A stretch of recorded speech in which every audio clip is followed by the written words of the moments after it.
Thank you to Mr. Mafumi, the ranking member, for having this hearing. This is the old part of my old subcommittee, so I look forward to working with you as we progress. And thank you to our witnesses for being here today. I must say I'm impressed with the data you presented us in terms of indictments, prosecutions, convictions, and recovery.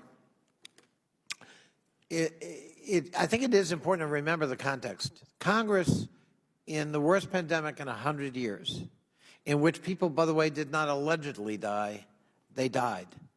Almost 1.5 million Americans are dead.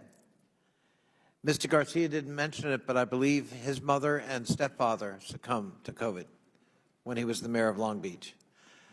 All of us have stories of loved ones and friends and associates who died from COVID because protocols weren't in place, vaccines weren't yet ready.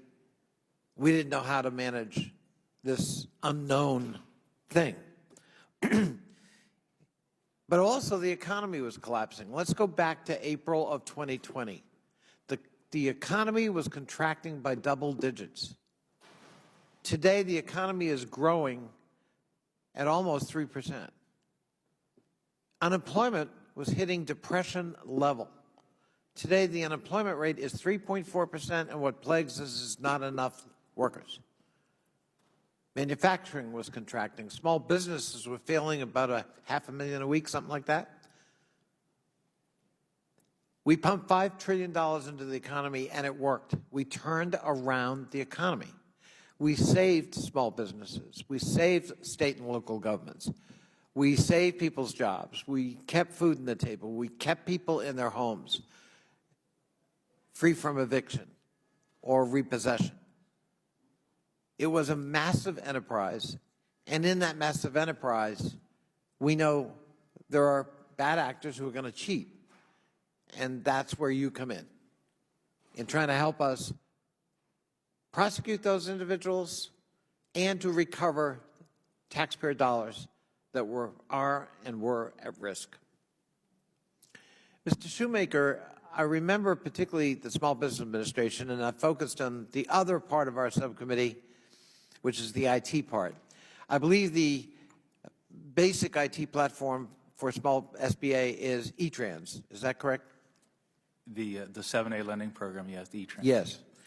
And I believe back in April of 2020, the normal annual budget of SBA is about $20 billion a year. Is that correct? I think that's high. That might even be high. Yeah, yes. And we pumped $600 billion into SBA in April of 2020. Yes. Over 30 times the normal budget of SBA. Is that correct? That's correct. So SBA, its normal 7A lending portfolio was about $35 billion. So the CARES Act authorized $349 billion. And as you indicated, there was I believe Congress had a concern at that time. There were oversight resources put into place. But what was not foreseen was another $300 billion infused into the program. Correct. And another $150 billion to take us to $813 billion. And the problem was that we wanted it to get to Main Street, to the mom and pop businesses, small minority-owned, women-owned, veteran-owned, that don't normally participate maybe in SBA programs. And that meant we had to find outreach to them quickly and to perhaps broaden the number of financial institutions and the kinds of financial institutions that might manage those portfolios. That's correct. There were approximately 2,000 SBA lenders in the 7A program. That number was expanded to over 5,000 lenders to ensure that the money could, make it out into Main Street. Right. So I think SBA is a great example.